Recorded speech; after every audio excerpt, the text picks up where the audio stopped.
Seigneur Jésus, notre maître d'amour,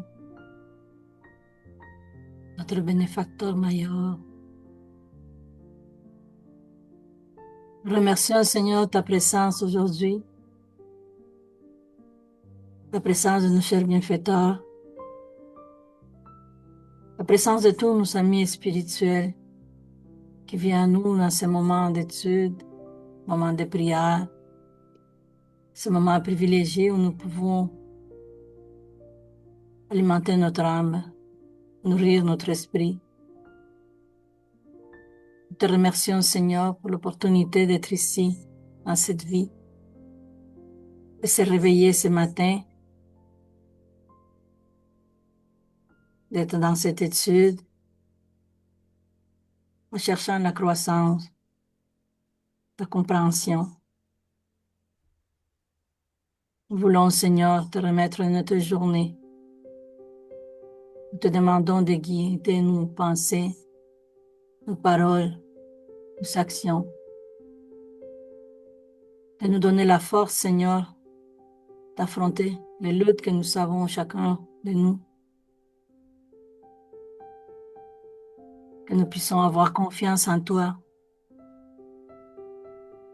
Que toutes les portes qui soient pour nous, Seigneur, qui s'ouvrent sans résistance. Et celui-là que tu fermes, aide-nous à comprendre que c'est le mieux pour nous. Nous te demandons, Seigneur, de guider nos pensées en ce moment d'étude, pour comprendre mieux ce que tu veux nous transmettre. Nous savons que nous sommes venus dans ce monde pour une conquête, c'est nous conquérir à nous-mêmes, dépasser nos limitations, se transformer, changer, vivre pleinement.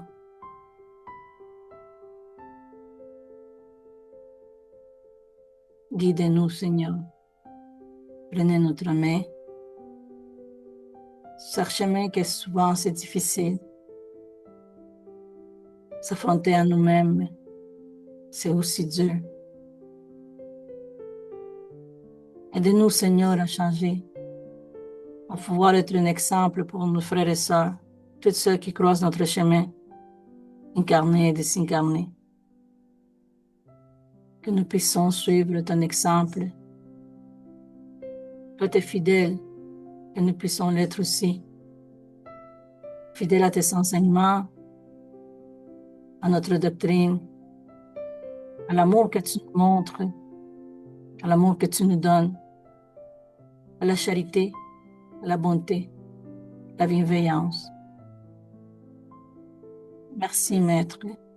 Merci pour être avec nous, pour marcher parmi nous, pour nous jamais nous savoir abandonner. Restez avec nous, Seigneur, et remplissez notre journée de votre présence et de votre amour inconditionnel. Merci, Seigneur. Ainsi soit-il.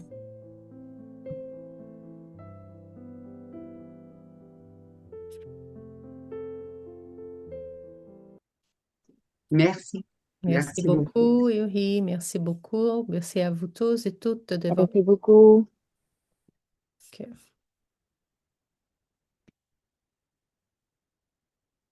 Donc, voici le texte d'aujourd'hui. Christiane, est-ce que tu peux lire pour nous, s'il te plaît? Oui, oui, bien sûr. Allons-y. Raison de service de désobsession. Certains frères spiritualistes considèrent comme déconseillé le contact avec les esprits désincarnés souffrants et ignorants.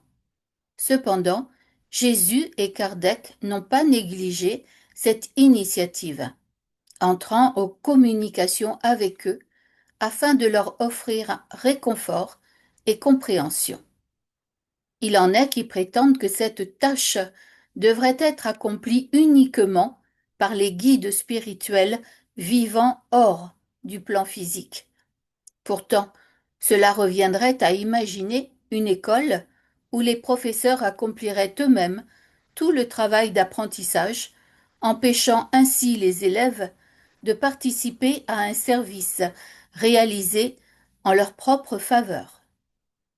Un esprit libéré de la vie terrestre, mais encore ignorant et en souffrance, est semblable à un homme ordinaire en crise d'ignorance et de misère, et mérite d'être secouru. Si les désincarnés en détresse étaient nos enfants ou nos parents, nous saurions certainement remercier les amis qui accepteraient de leur offrir un soutien charitable. Il serait incompréhensible de concevoir une œuvre d'assistance où l'on donnerait le pain aux compagnons affamés tout en demeurant indifférent ou froid face aux besoins spirituels de ces mêmes frères que l'on aide. Le dialogue affectueux, fondé sur la fraternité, surtout envers ceux qui traversent des épreuves et des ténèbres, est toujours une bénédiction. Si l'organisation psychique de quelqu'un dans le monde est perturbée par des compagnons désincarnés, et que nous avons la possibilité de coopérer pour les frères du plan terrestre et ceux du plan spirituel, se libèrent des dommages de l'hypnose obsessionnelle, il serait cruel de refuser de les aider et de les éclairer. En résumé, il est très confortable de se réfugier dans la tour d'ivoire de l'intelligence en abandonnant au hasard les frères désincarnés, encore ignorants et souffrants, sous prétexte d'éviter les risques et les dangers. Pourtant, ceux qui agissent ainsi sur terre pourraient demain se retrouver dans la même situation que ceux qu'ils abandonnent aujourd'hui et se voir eux-mêmes obligés de demander à ceux qui sont restés dans le monde terrestre la charité de quelques minutes de réconfort et de lumière pour les soutenir dans leur recherche de paix et de compréhension au nom de Dieu. Emmanuel, message reçu au groupe Spirit de la prière Uberaba, MG, le 25 septembre 1951. Livre Foi et Vie, éditeur FEB CEU. 2014, première édition. Médium Francisco Candido Xavier, auteur Divers Esprits.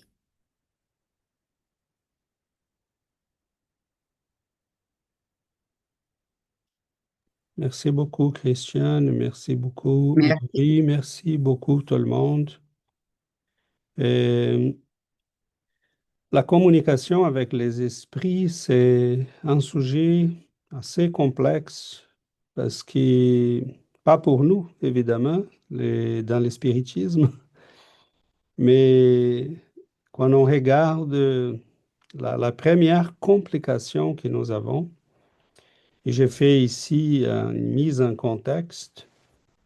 C'est le fait que nous avons des congénères, hein, des groupes spiritualistes ou des religions traditionnelles qui ont beaucoup de difficultés à comprendre ces besoins. Donc, on va parler à un ésotériste ou un théosophiste, ils vont nous dire non, non, non, touche pas à ça. On va parler à un catholique ou un protestant, pour eux, tous les esprits qui s'y communiquent sont des démons.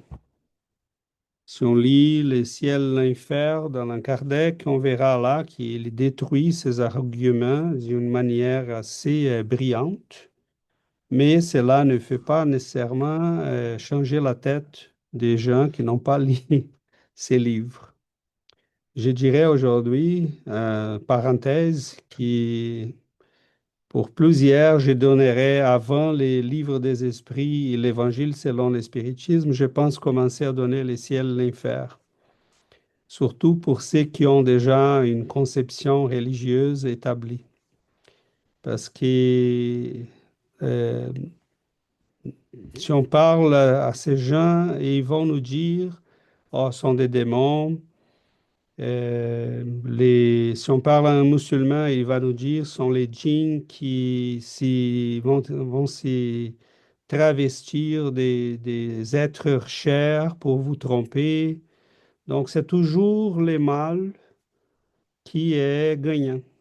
Ils ne comprennent pas la logique que nous sommes des âmes éternelles, que nous continuons, que notre individualité est préservée, que nous continuons d'être nous-mêmes. D'ailleurs, c'est un des problèmes et une des raisons qui va justifier les travaux de désobsession, les soins qu'on peut donner aux esprits dans la souffrance.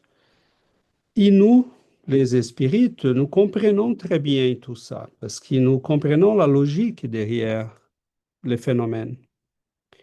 Nous avons les notions, pas seulement la notion d'immortalité, mais nous avons la notion, mettons, des périsprits. Nous pouvons expliquer les communications, comment se passent les phénomènes. Donc, on a une notion très claire de la mécanique de tout ça. Mais nos frères et sœurs qui n'ont pas des connaissances dans ces domaines vont dire, mais vous êtes des hérétiques, vous touchez à quelque chose que vous ne devez pas toucher. Et ça a été très facile pour les églises de mettre ça sous les tapis et ignorer. Donc, Allan Kardec, ainsi que Jésus, parce que Jésus n'a jamais fui les obsédés, la communication avec l'au-delà, il a été toujours en contact avec les esprits, qu'ils soient bienveillants ou malveillants. Hein. Euh, on a la communication avec Moïse et Élie. On a les obsédés qui les cherchaient et qui les faisaient débarrasser des influences obsessives. Donc ça, c'est la première chose. La deuxième, je dirais, c'est que nous avons une humanité encore dans l'ignorance de la spiritualité, de sa propre spiritualité. Et cette ignorance est vraiment triste parce que nous vivons comme si nous étions un corps qui va finir bientôt, dans quelques décennies, et ça s'arrête là. Et le spiritisme vient nous montrer que bien au-delà de ça, nous sommes des êtres destinés à l'éternité et que nous devons acquérir les connaissances capables de nous guider sur ces chemins de croissance. Donc, ce qu'on voit, c'est que cette immense ignorance, elle doit être palliée. Nous avons besoin de résoudre ces problèmes majeurs pour l'humanité. Donc, nous avons d'un côté un immense travail d'éclaircissement pour les incarner, parce que nous ne voulons pas que les gens, que nous arrivions dans la vie spirituelle dans des conditions pénibles, ce qui s'y passe toujours, parce que c'est comme rentrer dans un pays qui nous ignorons la langue, la monnaie, les habitudes, les coutumes, nous ignorons tout. Donc, tout à coup, un arrêt cardiaque, on est dans la vie spirituelle. Et on est complètement déboussolé. D'un côté, le spiritisme essaye de pallier à cette ignorance avec un travail acharné de divulgation sur les réseaux sociaux. Nous faisons, nous tous, nous faisons un petit peu de ces travaux. Nous essayons d'éclairer nos frères et sœurs pour une doctrine qui est née en 1857, mais qui est vieille comme l'humanité. Nous avons une quantité de livres je m'en doute qu'il y en a eu autant pour n'importe quelle philosophie dans très peu de temps. 160 années, et nous avons une immensité. Seulement la bibliographie de Chico Xavier, ça se compte pour 600 livres. Donc, Allan Kardec nous a laissé 30 et quelques. Léon Denis, tous les grands écrivains et maîtres de spiritualité que nous avons eus. Donc, c'est immense, la littérature spirite. Et on cherche quoi? On cherche ce que nous avons déjà dit ici. Emmanuel, en répondant, pourquoi vous écrivez autant de livres? Il a dit pour qui? Parce que pour éviter que vous continuez d'arriver à la vie spirituelle comme des fous, complètement Dépourvu. dépourvus d'orientation, parce qu'ils sont des milliers. On a quoi, 150 000 personnes qui meurent chaque jour sur la planète, peut-être. J'ai oublié les statistiques, mais c'est immense. Ce sont des milliers de personnes qui rentrent chaque jour dans la vie spirituelle et qui n'ont aucune notion. Plusieurs continuent à vivre comme s'ils étaient ici. Plusieurs sont tellement attachés à la vie matérielle qu'ils refusent d'accepter qu'ils sont dans une autre dimension de vie. Quelques-uns sont tellement attachés à la vie matérielle qu'ils veulent s'attacher aux êtres humains. Et là, on a les processus d'obsession qui vont s'enclencher pour continuer d'en profiter des mêmes plaisirs, des mêmes habitudes.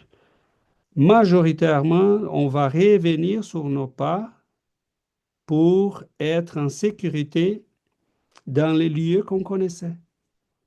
Donc, on revient chez nos amis, chez la famille, mais là, personne ne nous voit. Les mécanismes d'obsession commencent. Bon, voilà, Franck nous donne les chiffres précis. Environ 157 000 personnes. Donc, imaginons là, c'est à chaque jour. Donc, on a un demi-million de personnes chaque semaine qui rentrent, même plus, hein, beaucoup plus.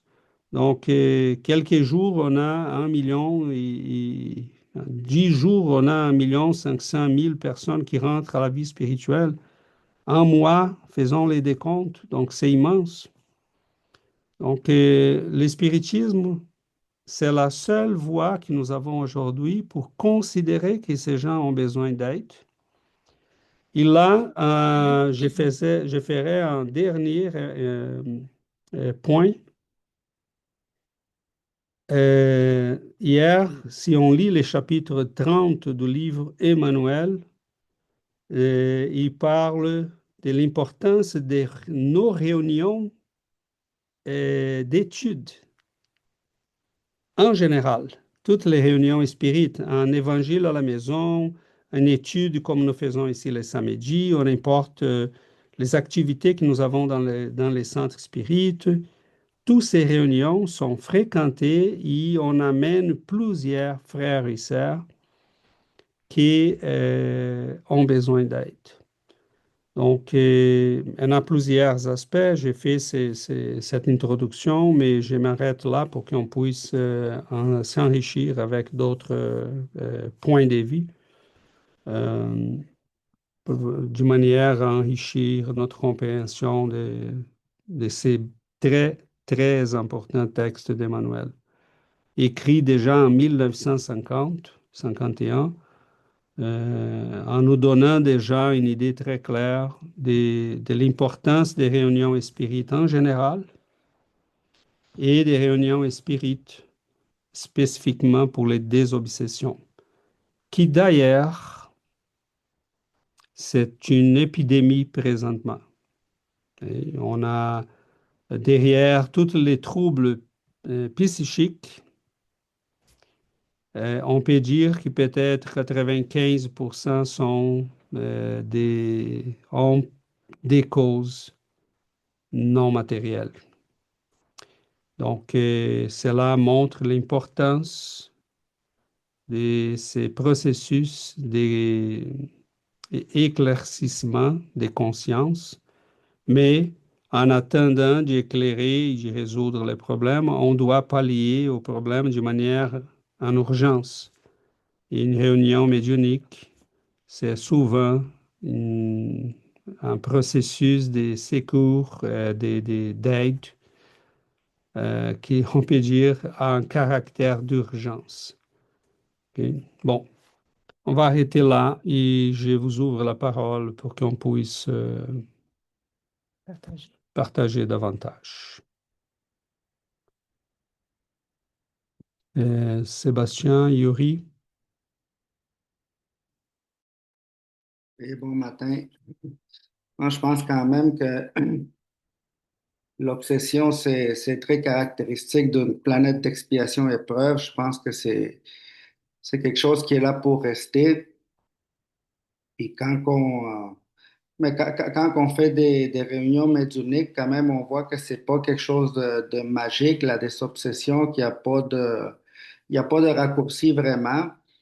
Puis je pense que l'antidote, c'est vraiment la connaissance, l'étude. Je pense que tout passe par là parce qu'on peut pas, si Dieu nous a donné le libre arbitre, on peut pas forcer personne à s'en aller ou à rester. On n'a pas ce pouvoir-là. On peut temporairement, comme on disait hier, enlever les mouches, mais jusqu'à temps qu'on n'a pas bien nettoyé, qu'est-ce qui attire les mouches, ils vont revenir. C'est une question de temps. Euh, Ça m'a fait penser aussi quand on voit des exorcismes chez les catholiques, la violence de ces exorcismes-là, et je vois pas, ça finit pas tout le temps bien. Ça finit pas tout le temps bien, c'est très long et c'est très, très violent. Alors, je pense pas que ça passe par la force vraiment.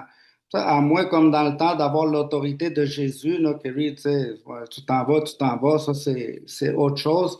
Mais je pense que tout doit quand même passer par l'étude, par des moyens plus doux pour faire comprendre vraiment l'esprit que c'est pas le chemin à suivre, euh, jusqu'à temps qu'il n'y a pas cette profonde compréhension. Je pense pas qu'il y a de vraies des obsessions en tant que telles, de l'esprit obsesseur, mais malheureusement, je pense que sur une planète comme la Terre, il va toujours avoir quand même des obsessions parce que c'est le mal qui est plus présent ici sur Terre. Alors, comme Jésus disait, il faut vivre sur la Terre sans faire partie de la Terre et je pense que le seul moyen, c'est la connaissance et l'étude et c'est ça, merci. merci beaucoup, Sébastien, Yuri. Je pourrais ajouter à ce que Sébastien a dit, il a dit la connaissance, l'étude, mais aussi c'est l'amour. L'amour, puis nous avons étudié, je sais pas si c'est ici ou dans une autre étude, un texte qui s'appelait l'Évangile des remèdes, en disant comme les remèdes à tout, c'est l'amour, c'est la fraternité, la charité, mais enfin. Une des choses que j'aime beaucoup de spiritisme, comparé comme que Sébastien a parlé de exorcisme catholique, c'est cette, on va dire cette charité bilatérale parce que finalement, quand on fait un petit travail de obsession ou par rapport à l'obsession, c'est pas juste l'incarné qui est aidé, mais c'est le désincarné. Puis le livre de médium, il nous parle de ça. Pour l'incarné, c'est libérer des influences spirituelles, négatives, perturbatrices. Et pour le désincarné, offrir une chance de repentance, éclaircissement, progression morale. Alors, nos frères et sœurs, ils ont besoin de ces services-là. Puis comme que tu as mentionné hier, c'est ça, puis Sébastien a dit par rapport à euh, les mouches puis les plaies, et on doit comprendre que l'obsession est une conséquence, c'est pas la cause. La cause, normalement, nous sommes nous. Et le problème est à nous parce que, bon, pour qu'il y ait une obsession, ça prend deux.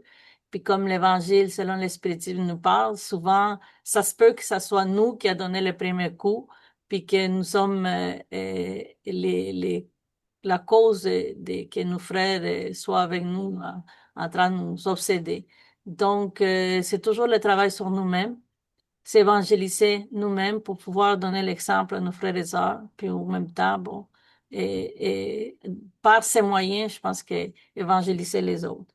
Donc, c'est simplement ça. Merci beaucoup, Yuri. Christiane, Oui, il faut pas oublier une chose quand même, c'est que souvent, les mauvais esprits, ils viennent pourquoi? Parce que nous-mêmes, on les attire par nos mauvaises pensées. Par exemple, il y a les gens qui boivent de l'alcool. Bien, ils attirent les désincarnés qui étaient amateurs d'alcool, parce qu'en même temps, ils se nourrissent, si vous voulez, des effluves qui passent. Les drogués, c'est pareil. Les drogués sont attirés par les drogués incarnés, parce que comme ça, ils profitent. D'ailleurs, c'est très bien expliqué dans le livre Histoire d'un drogué de Garrett Newton. Et puis, ce que je voulais vous dire aussi, je me souviens une fois, pendant une séance de médiumnité, il y a un des participants qui a dit, de toute façon, il ne prie même pas, d'un air de dire que la prière, ça vous protège énormément. Quelqu'un qui ne prie pas, qui n'appelle jamais Dieu, qui n'appelle pas les bons esprits, pourquoi voulez-vous que les esprits désincarnés qui sont en souffrance, bien sûr, parce qu'ils sont malheureux, n'en profitent pas, tout simplement. La prière, c'est une grande protection. Et puis quand on prie, on attire à soi des esprits peut-être ignorants, mais qui veulent s'instruire, qui veulent essayer de comprendre. Et c'est une façon de les aider aussi, de les faire participer à nos prières. C'est pour ça que je dis souvent que quand on prie, il faut le faire à haute voix, pour que ceux qui ne sont pas très évolués puissent comprendre. Parce que bien sûr, les esprits peuvent lire dans nos pensées, mais pas tous. Ils ne sont pas tous évolués. N'oublions pas que les gens qui décèdent, ils sont à l'état où ils étaient vivants, c'est-à-dire la plupart du temps ignorants de tout ce que nous savons nous, par exemple. Voilà, je m'arrête là pour le moment. Merci. Merci beaucoup, Christiane. Franck? Oui, c'est une réflexion au sujet d'un texte que j'ai lu cette semaine d'Henri Corbin. Alors, Henri Corbin, c'était quelqu'un qui s'est beaucoup intéressé en fait à l'évolution de l'être humain. Bon, il s'est spécialisé un peu dans le domaine du soufisme, mais il avait écrit quelque chose qui résonne encore, je trouve, énormément sur l'institution de la personne morale. Et en fait, Henri Corbin dénonçait l'Église avec un grand E comme étant une puissance qui se donne pour fonction, et les termes sont forts, d'annihiler, quasiment de détruire l'individu, le moi, afin de le pousser finalement à ne trouver qu'une existence au sein d'une institution. Alors d'un phénomène qu'il va appeler l'Église. Alors, quelqu'un a dit hors l'Église, point de salut, mais derrière cette phrase, en fait, il met en évidence que ne pas adhérer à une institution, à une théologie dogmatique. Mais au final, le résultat, c'est de générer chez l'individu une angoisse existentielle terrible et finalement à une sorte de vide où il est confronté à une sorte de nihilisme. Et moi, je suis extrêmement inquiet actuellement du nombre de personnes qui sont paumées spirituellement.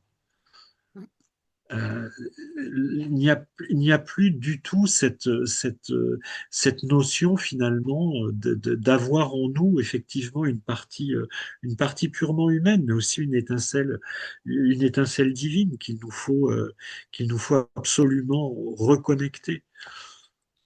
Et,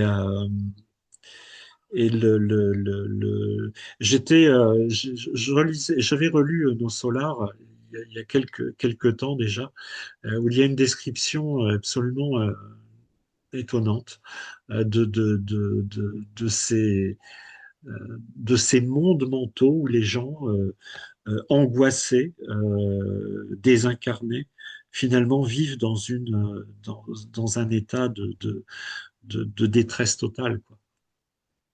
Euh, Le seuil. le seuil, oui. Ouais, ouais.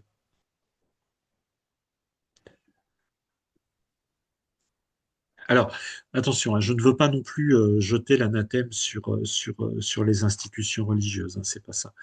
Mais il y a quand même derrière tout cela une volonté finalement de faire plier l'individu à une doctrine, à un dogme bien institué, quoi. Je rappelle souvent que quand même, quoi, c'était encore peut-être à la fin du 19e siècle, mais il y a eu un auto-da-fé à Barcelone, des œuvres d'Allan Kardec. C'est c'est extraordinaire. Enfin, extraordinaire dans le mauvais sens du terme. Tout à fait. L'autodafé qui a suivi, ça a été au XXe siècle, avec ce qui s'est passé pendant l'époque nazie, quoi. C'est c'est, euh, c'est un côté effrayant, quelque part. Ouais. Super. Merci. Merci, Franck. Carla, tu avais levé la main? Oui, si vous me permettez de donner mon avis dans ma simplicité, je pense que ce thème, c'est vraiment un thème que fait nous diviser, même entre nous tous, parce que souvent, euh, on n'a pas la compréhension, on n'a pas la charité nécessaire. Et là, on part aussi dans l'auto-obsession. Moi, je suis dans le sens, je fais des réunions médiumniques, bien sûr. Au Portugal, j'ai participé à plusieurs séances des obsessions. En même temps, les gens ont cette peur. Pourquoi? Parce que ça commence d'avoir peur de la mort, d'être, de passer au-delà, parce que tout qu'ils n'arrivent pas à matérialiser, à voir, ça donne une sensation d'insécurité, parce que ils n'arrivent pas à contrôler. Euh, c'est là que les spiritualistes, pas les esprits, les spirites, Euh, c'est là la différence parce que d'abord, pour faire ce travail, euh, on a un travail tellement individuel, on a, te- te- on a un amour fraternel vers les autres, une compréhension euh, très élevée. Et on sait que pour faire ça, le travail est difficile, est dur, il y a une discipline énorme à faire et que normalement, les gens, pour que dans le travail, il faut changer la personne parce que il faut donner de l'exemple. Et vous savez très bien qu'il y a des obsessions en train de se faire, mais c'est qui toi pour dire quoi que ce soit, regarde ta vie, tu fais ci, ça, et maintenant tu me rapproches. Voilà. C'est-à-dire que notre pensée, notre parole et attitude devraient être en équilibre et en harmonie. C'est pas tout le monde qui a cette haleine cette comment je vais dire cette envie de changement, envie de travailler des choses que pour nous c'est difficile. Des fois, de se trouver nous-mêmes des défauts énormes et se dire, ah oui, il faut travailler, oui, il faut faire ci, Et c'est là que le travail est plus difficile. Et c'est là que les gens, les spiritualistes, peut-être, et même commencent voilà, voir cette obsession obsession différemment parce que ils donnent du travail, parce il faut persistir, parce que c'est pas d'un jour au lendemain, parce que on le sait que on est devant des preuves énormes et qu'il faut de la patience et de la partage aussi. Cet mot de partager, c'est très important aussi pour qu'ils nous voient égal d'une façon égale. Parce qu'aujourd'hui, j'ai besoin de toi, mais demain, c'est toi qui vas besoin de m'aider aussi. Voilà, cette partage, ou alors se voir d'une façon égale, parce que chaque personne a une évolution à son rythme, a même dans l'évolution morale aussi. Il faut avoir cette patience, cette ouverture, je dirais, ouverture, de compréhension aussi. Et moi, je suis positive dans le sens que aujourd'hui, on a beaucoup plus de gens que s'intéressent à tout ce qui est au invisible qu'avant. C'est pas au hasard parce que ils commencent à prendre les consciences qu'il y a des choses qui vont pas et que ça dépend de, individuellement de la personne et du groupe qui nous entoure, soit professionnel, soit dans la famille et tout ça. Il commence cette ignorance à être de moins en moins.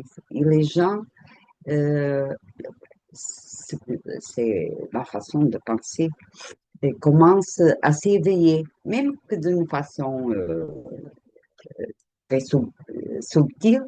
Euh, mais moi, je pense que oui. Je suis positive, je vois ce changement, euh, cette terre merveilleuse, cette planète qui est en train de changer, oui, mais toujours dans le positif. Voilà, il est en train de trier, voilà. Merci beaucoup. Je ne vais pas Merci, continuer. Merci, merci merci. Carla, merci. Merci beaucoup. Je pense que nous avons deux, deux domaines à regarder, deux aspects. Euh, ce que nous parlions tantôt, et ce que Franck nous a rappelé aussi, on était, au début, on avait parlé également, les difficultés pour la compréhension de ces besoins. Donc, c'est triste qu'on voit encore des églises qui sont basées sur des phénomènes spirituels, qui sont encore ancrés sur les dogmes. On ne veut rien changer, on ne veut rien discuter. Ça serait très simple, hein. Le Vatican a les musées des âmes du seuil à Rome, qui a été bâti par un prêtre français. Euh, c'est La quantité de phénomènes qui est enregistrée là, c'est immense, des phénomènes vraiment de tout genre.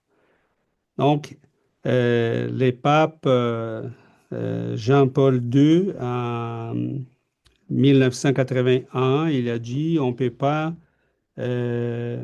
ignorer la communication avec les morts, hein. Donc, c'est évident qu'ils connaissent tout ça, mais c'est le confort de dire on va pas toucher à ça, ça va tout chambouler notre vie, il faut changer. Donc là, c'est la compréhension de cet univers avec lequel, l'ignorance avec laquelle, ou les intérêts avec lesquels on doit composer. De l'autre côté, on a ce qui Carla nous ramène, c'est la réunion en soi, hein, les besoins qu'on a pour participer à ce genre de réunions. Donc, l'honnêteté des propos, l'effort pour changer nous-mêmes et pratiquer ce que nous voulons dire aux esprits, parce que c'est bien facile de dire, mais change ta perception, change ta vie, mais nous continuons de rien faire. Donc, on sait aussi que Carla nous a ramené à quelque chose de très sérieux, parce que participer à ce genre de réunions, c'est merveilleux, parce qu'on a la possibilité d'aider. Ça prend beaucoup de dévouement, de charité, d'engagement, d'être très sérieux, d'y faire un effort pour transformer à nous-mêmes. Notre processus de transformation personnelle doit être tout le temps engagé, vivant. mais ça prend aussi composer avec l'opposition. Parce que les esprits qui sont un processus d'attaque obsessive sur les personnes qui on commence à aider. Des fois, ils vont se tourner vers nous. On est protégé. On a les soutiens et la protection des esprits bienveillants. Tant qu'on participe aux réunions médiumniques, conscient de la mécanique, de ses besoins de prier, je pense que Christiane nous rappelle l'importance de la prière, l'importance de l'étude, parce que participer à des réunions médiumniques sans étudier, c'est comme rentrer dans un labo de chimie et commencer à mélanger les choses sans connaître la chimie. Ça peut être très beau, ça peut être explosif. Et nous avons donc besoin de connaître. Et nous avons besoin des connaissances, des caractéristiques personnelles comme le dévouement, l'esprit de charité, des compréhensions de la douleur et de la souffrance de ses frères et sœurs. On pourrait être à leur place. Et ça suffit de penser comme ça pour qu'on se dise, bon, c'est peut-être, j'aimerais bien avoir quelqu'un qui m'aide. Et une chose qui, je me rappelle, c'est Sébastien qui a soulevé dans un dernière étude qu'on a fait à ce sujet. Pourquoi les esprits ont besoin qu'ils soient désincarnés? Bon, c'est relatif. C'est évident que les esprits bienveillants peuvent faire la plus grande partie du travail. Mais pour les esprits qui sont très attachés à la vie matérielle, ils sont limités. C'est pas parce qu'on est désincarné qu'on devient capable de lire la pensée, de voir les images de la pensée des autres, qu'on est capable de nous déplacer avec la légèreté des esprits qui sont déjà éclairés. Donc, plus on est matérialisé, plus notre périsprit reflète cette conception. Donc, un esprit comme Léon Denis, il peut se déplacer à la vitesse de sa pensée. Il peut être en France et en train de regarder et de suivre notre étude ici, ou voir qu'est-ce que quelqu'un fait au Brésil. Parce qu'il est capable, mais en esprit, il n'est plus limité par les yeux. Mais un esprit qui est très infériorisé, il croit encore écouter. Il Avoir besoin croit, de ses oreilles. il a besoin de ses oreilles parce qu'il ne comprend pas qu'il est capable de sentir, de voir, d'écouter au-delà des sens physiques. Il s'y croit tellement matérialisé, il s'y croit tellement humain qu'il a besoin d'écouter. Donc, très souvent, il a besoin même d'écouter la voix humaine, d'être à côté des gens. J'ai participé à des séances dans lesquelles il se reconnaît. Parce que si on les ramène dans une station dans les plans spirituels très élevés, il ne sera pas capable même de suivre le langage des esprits qui sont là. C'est comme amener un enfant, un adolescent brillant, réfractaire, à parler à un prof de haut niveau à l'université. Donc, on a besoin de l'amener peut-être à l'école primaire où il est étudié parce qu'il va comprendre la prof qu'elle a, l'enseignant et l'enseignante qu'elle a. Donc, la réunion médiumnique, c'est ces moments de fraternité dans lesquels nous, qui sommes en train de faire un effort d'amélioration, nous sommes invités, comme Yuri disait, à partager. C'est un double travail. je m'améliore et j'aide à améliorer l'autre et je peux même venir en aide à des gens qui sont dans des processus obsessionnels. Mais là, ça revient à une chose que Yuri et Sébastien ont soulevée et j'aimerais rappeler cette histoire-là parce qu'elle elle est très importante. On l'a déjà étudié ici, les samedis matins, mais ça fait très longtemps.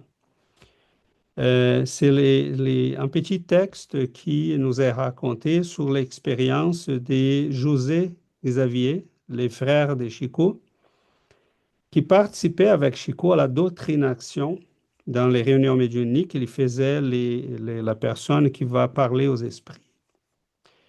Et Le travail d'éclaircissement. le travail d'éclairer, de parler, d'orientation.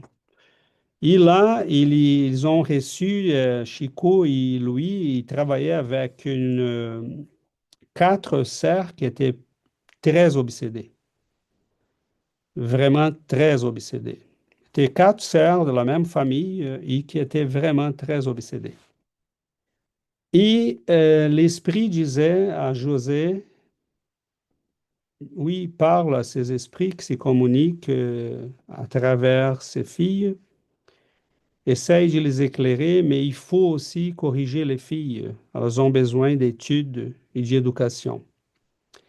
Et l'esprit insistait sur ça. Et il disait, oui, mon frère, mais José répondait, oui, mais on va les faire un jour, certainement, mais là, il faut que je parle à ces esprits, il faut les guider, ici, obstiné. Et l'esprit a dit, en utilisant Chico comme médium, écoute, José, ces filles ont besoin d'éducation parce qu'elles attirent ce genre d'esprit. Si tu continues de travailler avec ces esprits, c'est correct, mais tu es en train d'éloigner les mouches, mais la plaie est toujours là. Et là, il est arrêté. Il a dit, réfléchis. C'est pour dire que, comme Carla disait, on a beaucoup d'auto-obsessions dans le monde et d'obsessions qui sont produites qui vont être toujours des gens qui vont être toujours obsédés.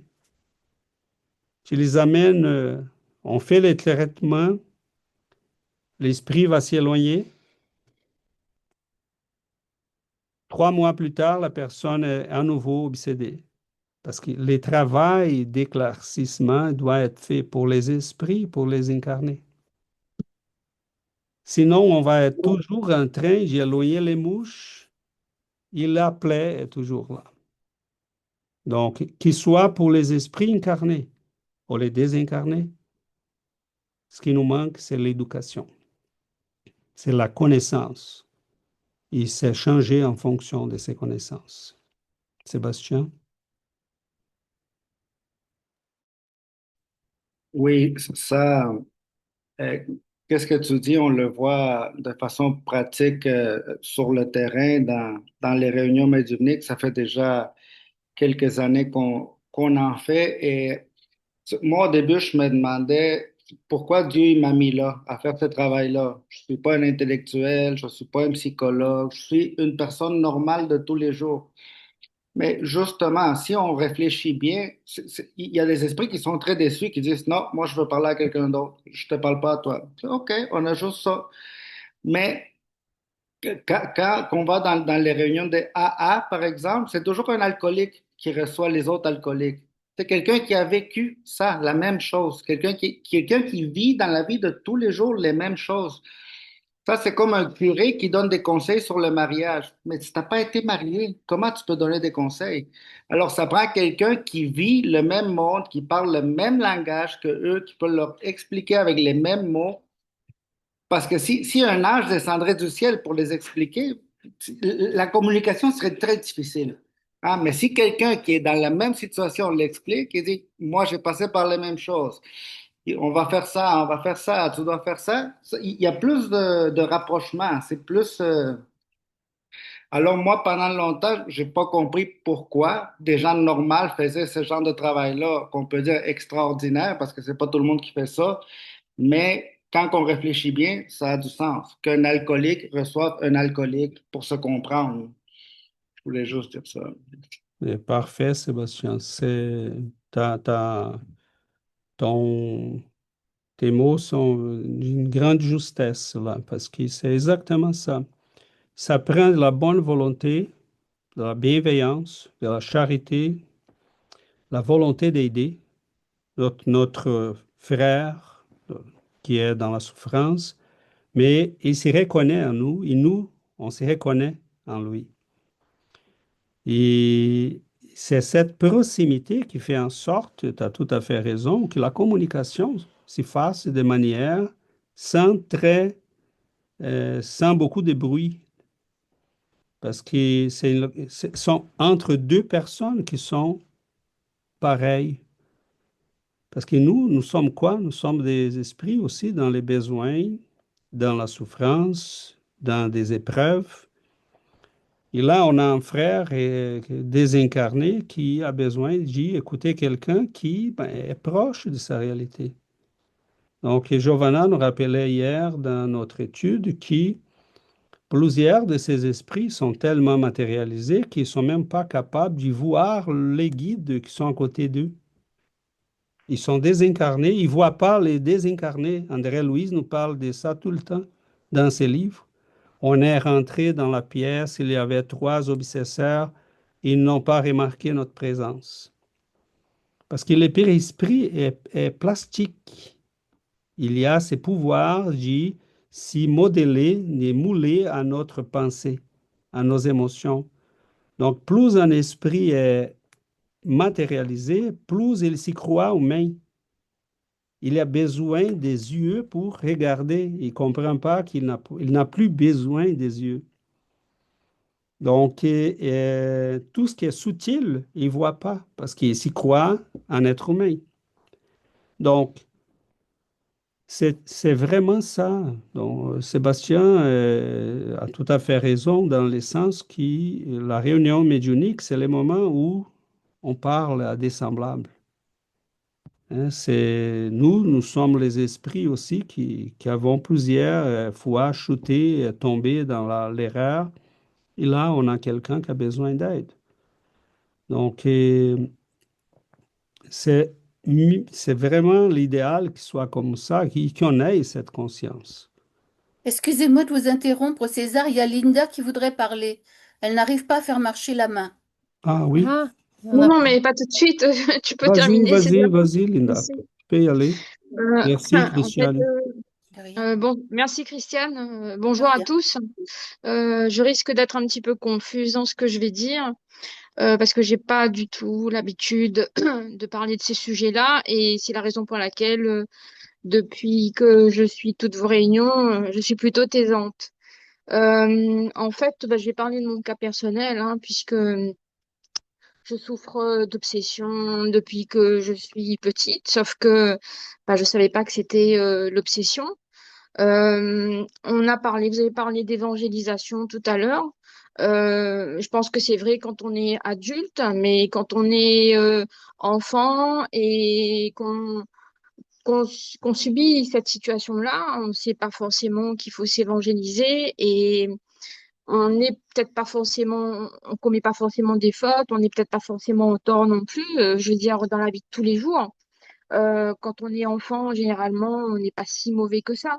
Alors c'est vrai qu'il a été dit que ça peut venir d'une autre vie, mais s'évangéliser, ça suppose qu'on comprenne bah, ce dont on souffre et arriver à mettre un mot sur ce dont on souffre, parce que quand on souffre de cette obsession-là, ça veut dire qu'on passe par bah, des visites chez le médecin, chez le neurologue, pour savoir si le cerveau fonctionne bien, etc. Et ça n'est qu'après un cheminement et sans doute l'aide de Dieu qu'on finit par comprendre que ça n'est peut-être pas forcément, enfin, on souffre pas forcément d'une maladie physique, mais qu'il y a peut-être quelque chose derrière. Et c'est la souffrance finalement qui nous amène à faire ce cheminement-là. Parce que moi, en ce qui me concerne, enfin, on va dire que c'est une souffrance intense qui nous amène finalement à se dire, bon, là, on arrête tout. Il y a quelque chose qui bloque. Rien ne va dans quelque domaine que ce soit. On n'a plus d'amis, alors que on avait, même si on était un peu isolé, on avait quand même des amis. On n'a plus de vie sociale, on ne peut plus travailler. Et je sais que dans une ancienne vidéo que j'ai écoutée, Yuri disait que pendant 6 mois, elle n'avait pas pu travailler. Moi, ça n'est pas 6 mois, ça fait des années que je ne peux plus travailler. Et euh, comment dire,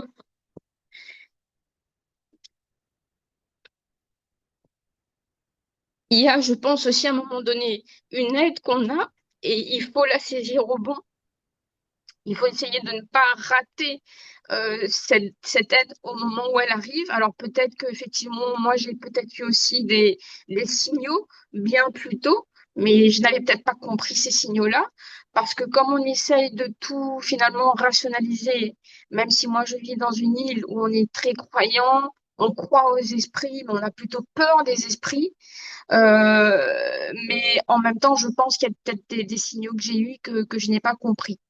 Quoi qu'il en soit, moi, après cette intervention-là, je voulais savoir, à partir du moment où on a compris, grâce à votre aide, César et Johanna, grâce à toute l'équipe aussi, enfin, toutes les frères et sœurs qui sont là aujourd'hui et ceux qui sont là généralement aussi, une fois qu'on a compris ce dont on souffre, et qu'on essaye de mettre en place les moyens pour guérir de cette obsession-là, tout en pensant aussi en fait à ceux qui sont désincarnés, parce que c'est vrai que moi, dans un premier temps, je voyais pas les personnes, enfin les esprits désincarnés comme des frères et sœurs. Moi, je les voyais comme des ennemis hein, qui viennent m'attaquer, qui viennent me détruire, qui viennent me faire du mal intentionnellement, volontairement.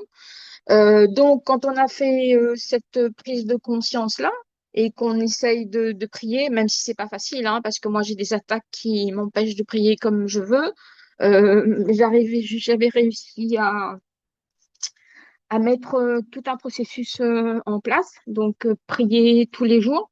Mais je vois qu'au départ, ça a commencé à s'espacer. Ça n'était plus tous les jours, c'était tous les 2 jours, après tous les 3 jours, après pas à la même heure, etc. Je vois quand même que les attaques se font. Alors ça peut être aussi comment dire assez vicieux dans le sens où quand je ne prie pas ça va pas être, ça va pas être quelqu'un qui va me dire de ne pas prier. Ça va être de dire, ah bah tu peux faire autre chose à la place. Ah bah là t'es en retard, même si j'ai plus grand chose à faire. Là t'es en retard, etc. Bah, il vaut mieux que tu fasses plus tard ta prière. Là tu vas perdre du temps en faisant ta prière, etc. Mais même si là j'ai commencé à mettre ça en place. Donc après je lis le livre, l'Évangile selon le spiritisme. J'ai commandé des livres, mais bon. J'en ai commandé, mais je suis peut-être au 3e ou 4e livre. C'est très, très lent, en fait, hein, de pouvoir lire, etc. Mais est-ce que là, le fait d'avoir mis un mot sur ce dont on souffre, ça veut dire qu'on est sur la voie de la guérison? Ou bien on peut très bien repartir dans le monde spirituel, toujours avec cette obsession. Donc ça, c'était la première question que j'avais à poser. Et la deuxième question, c'est dans l'hypothèse où on repart avec cette obsession-là, est-ce que ça veut dire que quand on arrive dans le monde spirituel, on va se retrouver avec ces obsesseurs-là? Moi, je pose cette question aussi parce que dans ma famille, il y a plusieurs personnes qui souffrent d'obsession et j'essaye aussi, même si moi je souffre d'obsession, de les aider du mieux que je peux. Donc voilà, c'était ça. Enfin, le but pour moi, c'était de m'exprimer parce que ça fait plusieurs mois que je vous écoute et je me dis qu'il est temps d'essayer à ma façon, avec mes mots à moi, de partager un certain nombre de choses pour les gens qui souffrent aussi et qui peuvent peut-être nous entendre comme moi, j'ai écouté vos vidéos et ça m'a amené à vous contacter. Et puis, bah voilà, donc il y avait ces deux questions-là que je me posais. Voilà. Merci beaucoup. Merci, Linda. Merci, Merci. Linda. C'est exactement ça. Il faut parler, Linda. Oh, il faut poser des questions, il faut partager. Et première chose, tu étais obsédé, tu ne l'es plus. OK? Tu es médium. Donc, voir les esprits, les entendre, ce n'est pas d'être obsédé. Mais oui, tu subis des attaques. C'est évident qu'il a, on a un, com- un composé qui, ça peut être des attaques personnelles, et ils visent toi, ou ça peut être des attaques qui visent les dangers que tu représentes maintenant. Parce que la lumière, il y a bien des esprits qui ne veulent pas, qui ont fait allumer la maison. Si on est dans la noirceur, c'est bien, parce que là, on peut établir les chaos. Mais tant que tu commences à étudier, à prier et à comprendre, tu deviens quelqu'un qui peut euh, nuire à des projets qui sont pas toujours bienveillants. Donc, première chose, Linda, tu n'as pas de choix. Continue. Parce que dès que nous, même qu'on soit tout seul, tu fais ton culte de l'Évangile à la maison, tu n'es pas seul. Et hier, d'ailleurs, un ami du Brésil nous racontait qu'il écoutait quelqu'un qui racontait une histoire. Il disait qu'il était spirit dans sa jeunesse, dans son enfance, quand il était là, un petit garçon, et le temps est passé, sa mère, son père était spirit, il s'était éloigné. Les années sont passées, il est allé s'occuper de ses affaires. Et là, un jour, il se rappelait de ses cultes de l'Évangile. Et il a parlé à sa mère. Il a dit, oui, maman, tu t'y rappelles, hein, les cultes de l'Évangile qu'on faisait à la maison? Elle a dit, oui, oui, c'était bien, hein, t'aimais ça? Il dit, oui, oui, j'aimais surtout parce qu'il y avait plein de monde qui était à la maison, hein. Et la maman a dit, comment? C'était moi, ton père, et toi. Des fois, il y avait un ami ou un autre qui venait, mais non, non, maman, j'ai adoré là parce que la maison était pleine. Il me saluait, il souriait. Et elle a dit, ah, ok.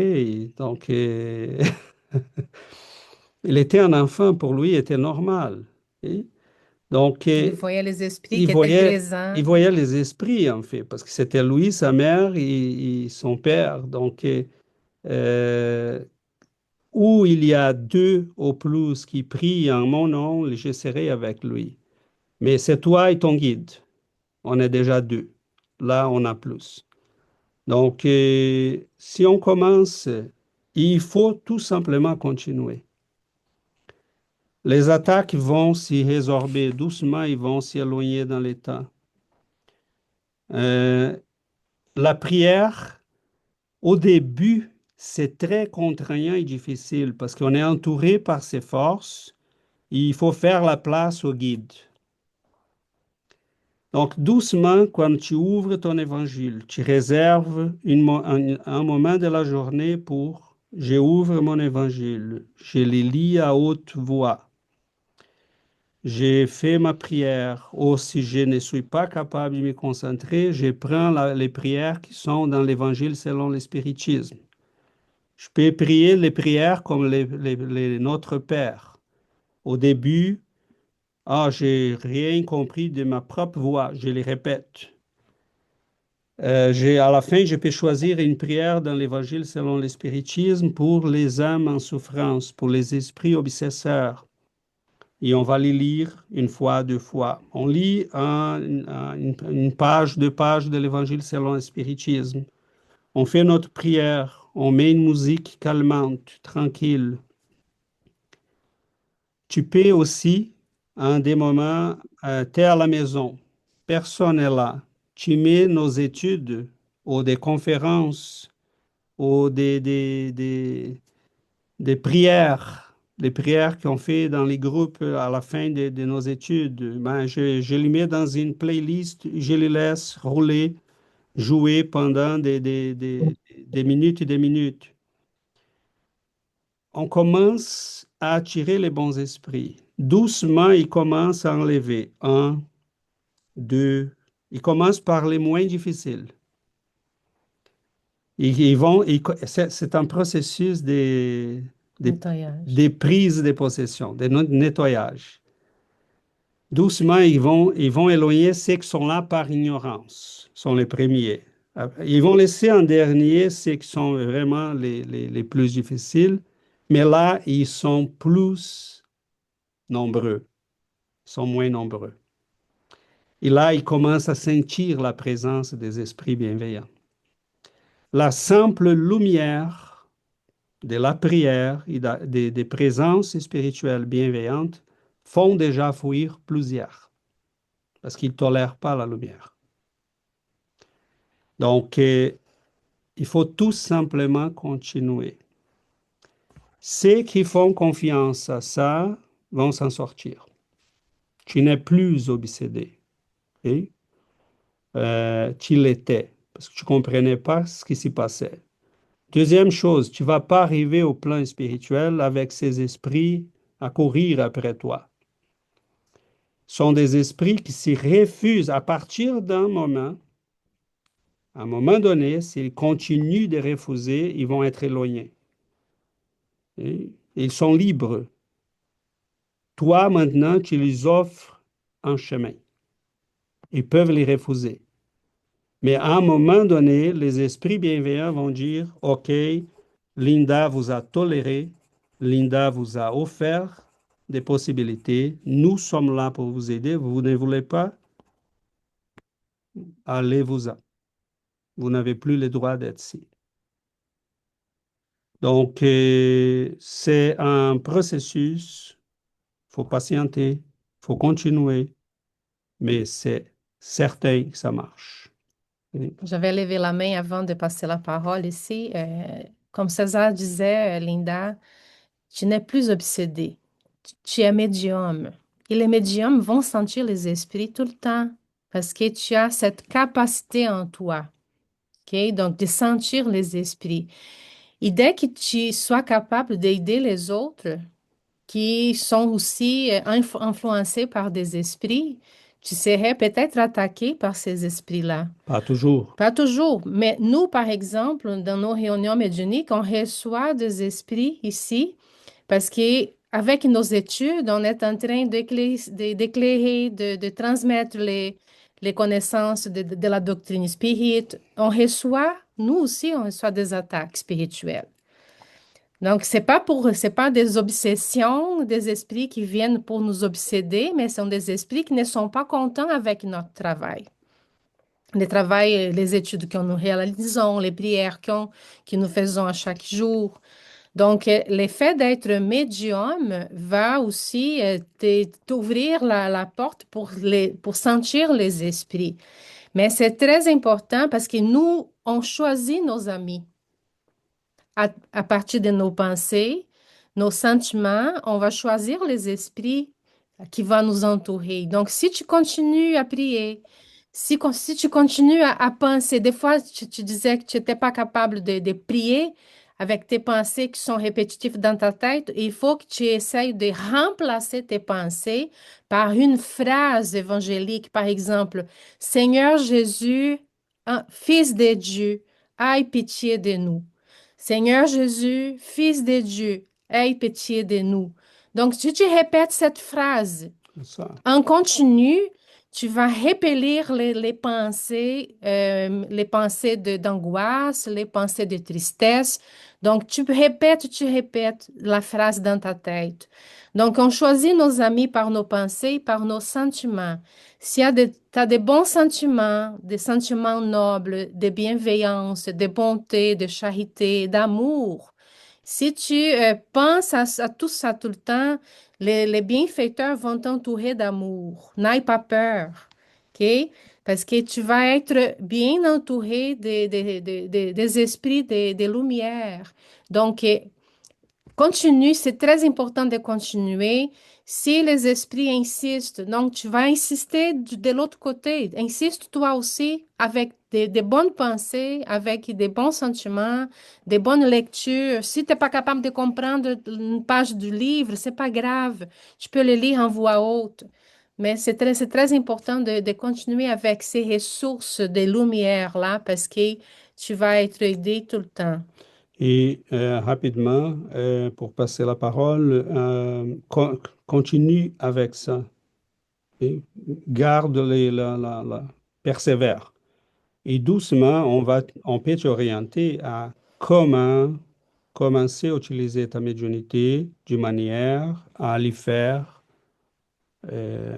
marcher d'une manière qui, tu vas pas la bloquer, tu vas l'utiliser comme il faut. Tu vas apprendre à utiliser cette ressource.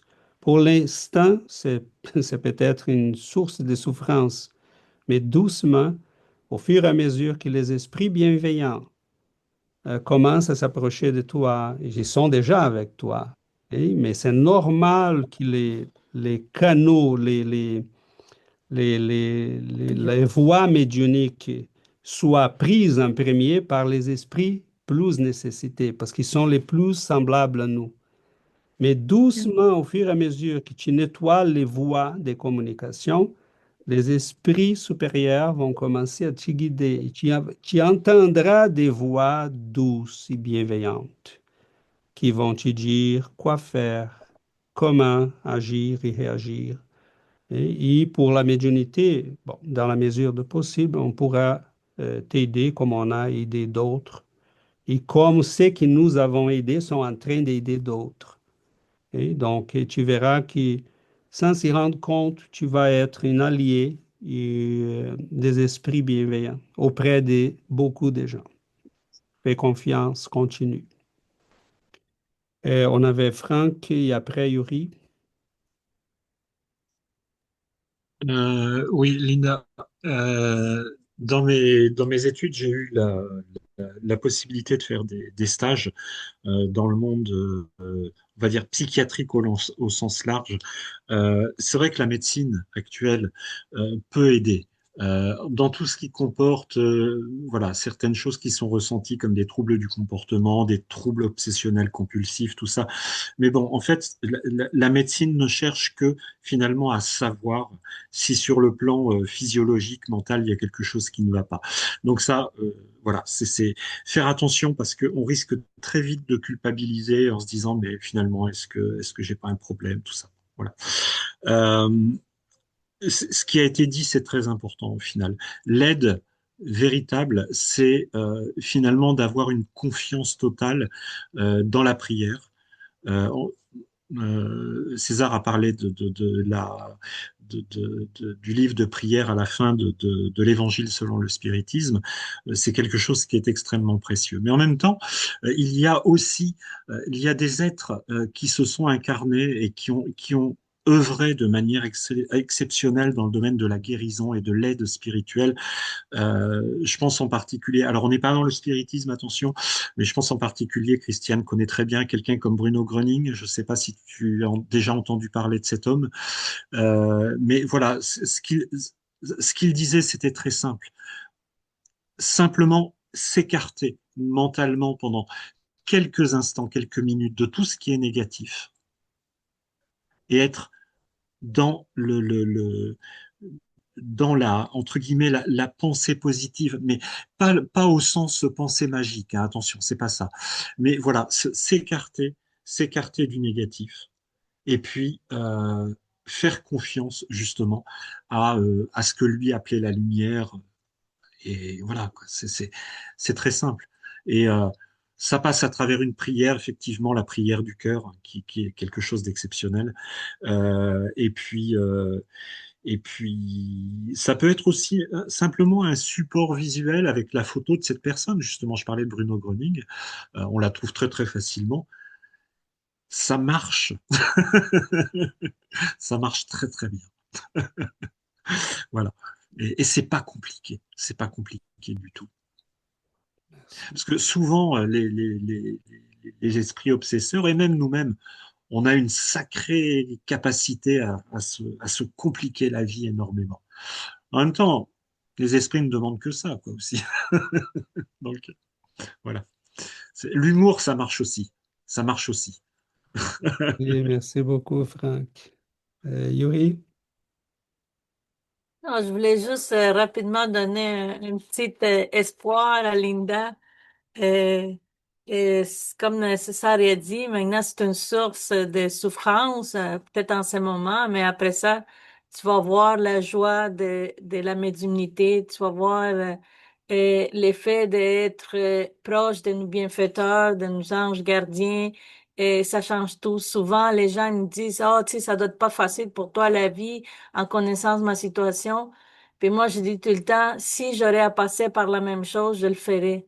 Et Sébastien, mon mari qui est là, ma fille est là, il peut se témoigner que pour nous, c'était, Sébastien il dit tout le temps, c'était un film d'horreur. Un film d'horreur, qu'est-ce qu'on vivait? Des attaques à tous les jours, comme toi aussi, j'avais des épilepsies même quand j'étais jeune, et les médecins, ils trouvaient jamais la cause, ils savaient pas c'était quoi, et des situations comme ça, malades, enfin. Et et c'était vraiment un film d'horreur, mais grâce aux études, grâce aux prières, grâce au guide, à l'aide de César, de Giovanna, et maintenant, je peux vivre quand même, je peux dire, une vie normale, dans le sens que des médiums, on peut pas vraiment dire que c'est une vie normale, mais juste garde cet espoir-là parce que vraiment tu vas retrouver ta joie puis tu vas le voir comme une bénédiction après avec le temps et que je le souhaite puis que je pense que t'es sur le bon chemin. Et, pour les autres qui sont pas là, ben, qui ça fait pas longtemps qu'ils sont avec nous. Quand j'ai commencé avec ces problèmes-là, quand je suis arrivée à l'espiritisme avec César, et j'étais dans un état épouvantable, on va dire, un état vraiment très, très mauvais. Et César il me disait, je disais, j'ai besoin de votre aide, César. Puis César me disait, étudie. Puis moi, je disais, mais là, c'est parce que là, je suis en train de mourir. Là. Soit je vais mourir, ou soit eux, ils vont me tuer. Je sais pas, je vais me suicider, je sais pas quoi faire. Puis c'est ça, il disait tout calme. Étudie, étudie. Je comprenais pas pourquoi il me disait tout le temps d'étudier.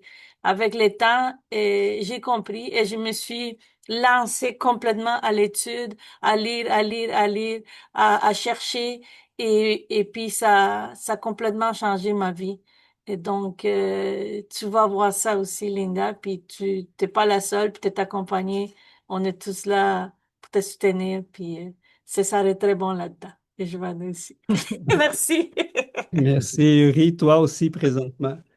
C'est Je voulais ça. rajouter Oui, oui. une petite chose rapide, puisque Linda parlait de livres.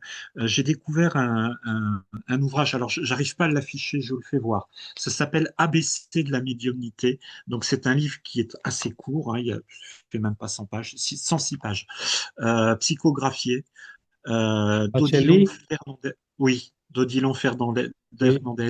Des chapitres très courts, très percutants.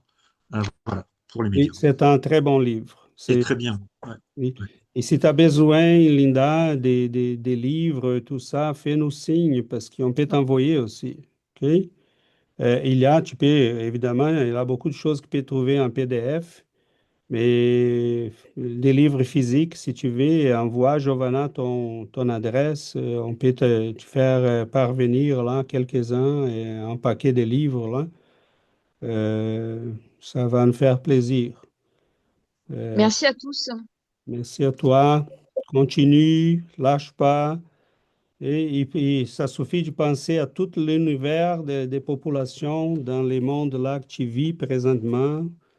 Et tu verras que tu es peut-être la privilégiée là, parce que tu as une connaissance qui peut t'éclairer et qui peut permettre aussi d'aider beaucoup de gens. Ce qu'ils font Yuri, Sébastien, présentement. Ils ont un groupe en espagnol et des gens qui sont en train d'y aider aussi. Et c'est comme ça. Ça se propage comme ça. Christiane, si tu peux mettre les livres après sur les groupes WhatsApp, s'il te plaît, Oui, ce serait plus simple. c'est super. Oui. Continuons. Sont des frères et sœurs qui sont dans l'ignorance et ont besoin d'aide aussi. Donc, nous avons le privilège d'étudier et de connaître cette belle doctrine qui guide notre façon de vivre. Mais il y a beaucoup de monde encore qui refuse ces connaissances, malheureusement. Moi, je publie à chaque semaine des messages sur les pages Facebook. Et cette semaine, j'ai une personne qui nous a offensés un peu parce qu'il disait que nous sommes dans l'ignorance, que nous sommes des pauvres malheureux et de croire à tout ça. Donc, les gens qui refusent d'étudier, il y a des livres et des livres, la connaissance est disponible, mais les gens refusent d'aller les chercher. C'est normal. On C'est normal. continue. L'ignorance est là pour qu'on puisse aider à éclairer, mais il faut vivre avec. Mais nous, on connaît, on sait le chemin, on sait quoi faire, on sait où y aller. Donc, il ne faut pas qu'on se laisse arrêter par les gens qui crient à côté, qu'ils soient incarnés ou désincarnés. On a déjà perdu des milliers d'années, des siècles, et on ne peut pas se permettre de continuer et laisser faire. Il faut savoir là qu'il faut foncer vers ce qu'on sait que c'est bon. Notre temps est fini, donc on va vous inviter à clôturer notre séance d'études. On vous invite à la prière.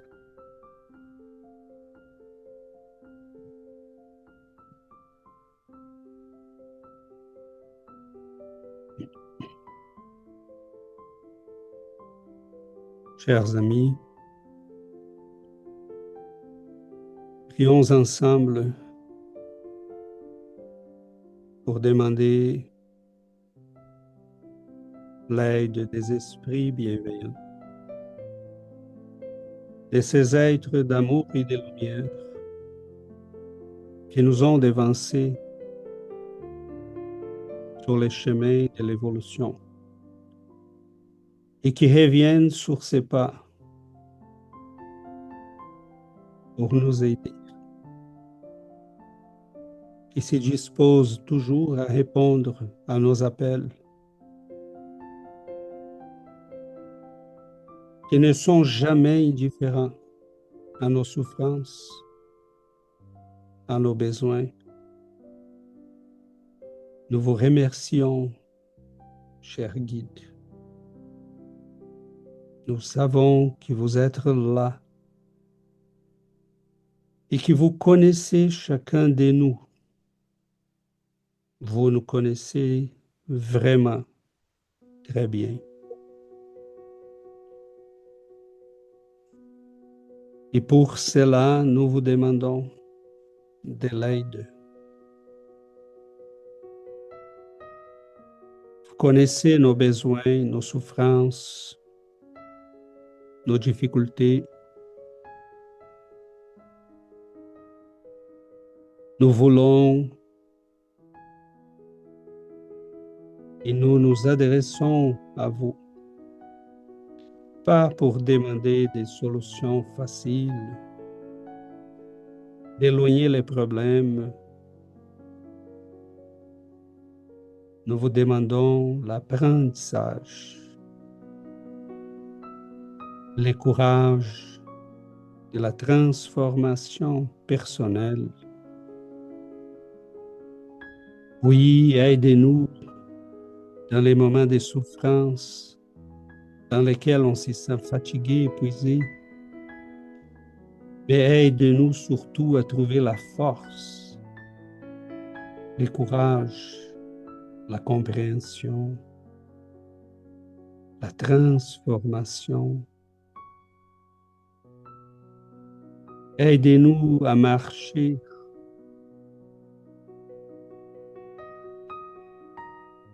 à servir, à regarder vers cet avenir, cette vie qui est devant nous. C'est des mains que nous bâtissons cette nouvelle journée pleine de soleil, de lumière, d'autonomie, de liberté. Nous sommes, Seigneur, sur une planète où les combats sont constants, mais le message est clair. On ne peut plus fuir, il faut devenir plus fort, plus sage, plus éclairé. Et au fur et à mesure qu'on devient plus fort, on a de la compassion pour ceux qui sont en arrière. Ton amour nous aide, Seigneur. Il y a des siècles. Et vous nous demandez présentement de tendre la main à nos frères et sœurs qui en ont besoin. Que votre amour nous guide, que votre lumière soit la source de joie, de sérénité pour nos cœurs. Donne-nous, Seigneur, le courage d'y marcher vers vous. Que votre amour puisse nous guider. Donne-nous la présence des esprits bienveillants pour que notre petit groupe d'études puisse accomplir sa petite mission et que nous puissions, comme frères et sœurs, partager ces chemins. Nous ne sommes pas du tout seuls. Ceux qui nous ont devancés sont avec nous. Ils ne nous laisseront jamais seuls. Que votre amour, Seigneur, puisse nous soutenir. Et que la lumière de la prière puisse être amenée à nos foyers. Éloigner le mal. Protéger nos vies. Gardez-nous dans votre amour. Maître d'amour et de lumière. Gardez-nous aujourd'hui et pour toujours. Qu'ainsi soit-il.